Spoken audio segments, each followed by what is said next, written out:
દર્શનથી અમે પુણ્યશાળી બની ગયા છીએ, જેથી કરીને અમારું દુઃખ દરિદ્ર જે કાંઈ હોય એ નાશ પામે.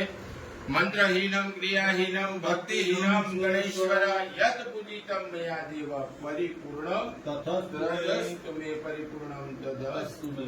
બે હાથ જોડી પ્રાર્થના કરી જાજો કે ગમે ત્યાં બિરાજો, ગમે તે સ્વરૂપે વંદનીય મારા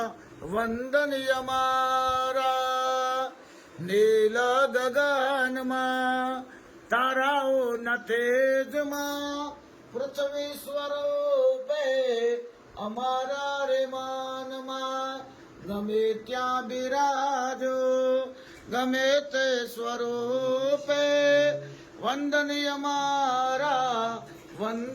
મારા પ્રાર્થના પૂર્વક નમસ્કારાન નમસ્કારો.